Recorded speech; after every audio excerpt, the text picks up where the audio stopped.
If you could choose any woman to be, why would you choose a pick-me? Why would you choose to be the woman that measures herself against other women? A woman who would see another woman's relationship as access, who looks at what you have and thinks, how do I position myself to get that too? Pick-me's are dangerous. Now, imagine a 7-foot tall pick me in a dress with their daddy's money casting a shadow over you. Because the nature of a pick me does not change with sexual orientation. It doesn't change with aesthetics, and it doesn't change with gender expression. A pick me does something very well. They compete.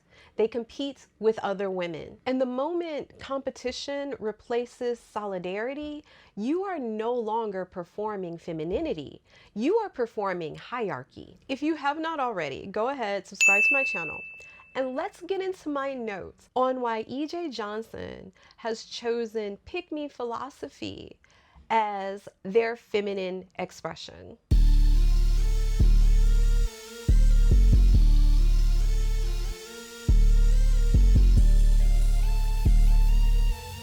We have started throwing the term pick me around very casually, generally as an insult that is directed at women. But if we actually strip away gender associated with pick me and we just look at the behavior, pick me isn't so much an identity as it is a strategy. It is a strategy that has been built within patriarchy. We know that pick me's are someone who seeks male validation, who shrinks themselves in order to fit into what men expect. They position themselves as better than instead of alongside other women. They perform desirability competitively. And the most important part is that they measure themselves against other women. It is why the side piece feels like she was chosen because she is better than the main woman. Never mind that she exists in the shadows. This behavior is all about proximity to power. But something very interesting often happens when femininity is being expressed through a male body. The world has taught women that femininity lowers their power. You can be soft, but not too soft. You can be beautiful, but also being the prettiest girl in the room gets you the most hate. Being desirable is fine, but not if you are in charge of your desirability. And we know that the world teaches men that being male is power, even if you're a feminine male. So when those two ideas collide, you do not automatically get solidarity with women. You often get competition. What girl is doing it for you right now in the fashion department? I have to give it only to myself because, like, I'm the only girl. I swear, I'm the only girl that I can guide myself. I'm sorry to everyone else. I can only give the crown to me. And often that competition sounds a lot like misogyny. When I watched E.J. Johnson's interview, the thing that stood out to me was how dismissive, comparative, and measured he was in regards to other women. He wasn't referencing other women, he was evaluating them. And this is where the familiarity to being a pick-me begins. Because pick-me behavior lives in comparisons, subtle dismissals of other women, aesthetic hierarchies, and performance of superiority. Outwomaning other women is the goal. And it's a familiar song, it's just completely out of tune.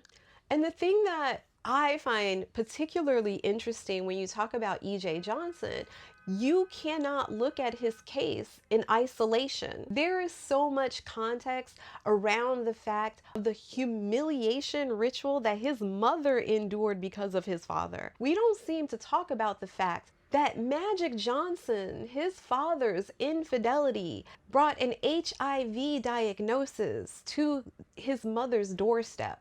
The exposure and all of the speculation about her own body went on for years. That betrayal was not just emotional, it was existential. She stayed, she endured, she's a good wife. And patriarchy always gives the idea that you get rewarded for your endurance. And in his case, it looks like a reward because of the lifestyle they live. And this keeps the system running. But imagine a child growing up in this environment: power, pain, endurance, silence, understanding what proximity to power looks like.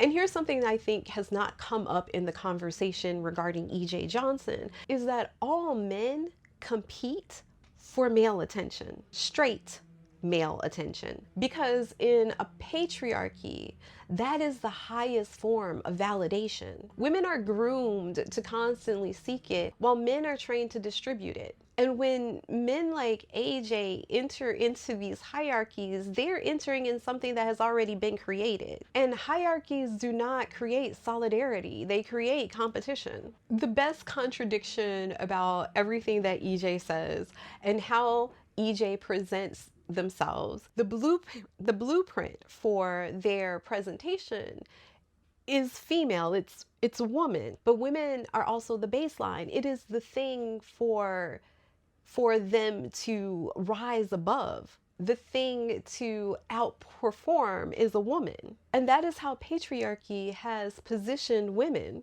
Women can be the inspiration, they can be the aesthetic reference, and women are the cultural foundation. But they are never the final form of power. Women are often something to admire, but not necessarily something to become. So what happens when someone who is raised in what we see as a male body learns femininity through observation? Having access to male privilege does not give you the same constraints as it does the female body. Not having to grow up with the consequences of being in a female body, you can learn femininity as a performance, as a competition. It's not just that you want to be feminine, but you want to be the best version of femininity that exists, better than other women.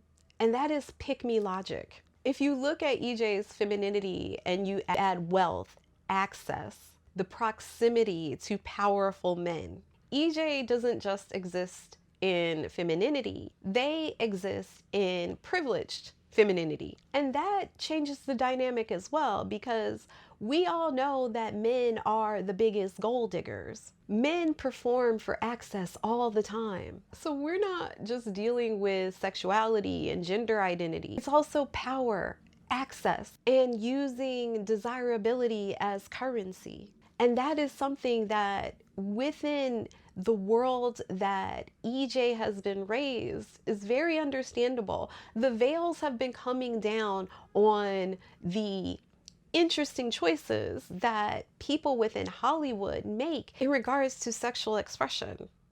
It is a level of non-labeling fluidity that is accepted within certain circles. So EJ believing that men who present themselves to the world as straight is their main source of validation makes perfect sense within the social structures that they have become accustomed to. Within Hollywood, we understand that power and pleasure play a part in how relationships are formed. I believe that EJ sees their world in the way that is seen normal, where straight isn't necessarily an orientation, but a lifestyle. I think that trying to make this about competition between gay men and women is just too simplistic.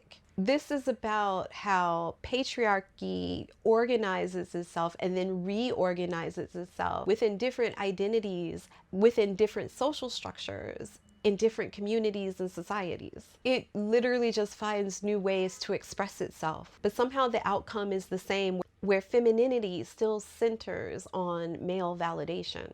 EJ's problem is the same as every pick-me woman. There is something about them that they don't like about themselves. We know that people who are secure in themselves do not need to look around the room and feel that they are better than anyone else there. A pick-me is focused on performing the type of femininity that gives them access to power or allows them to live in the power that they believe they have. And the patriarchy will always need pick-me's who are willing to compete because they know that proximity to power will always be chosen over solidarity.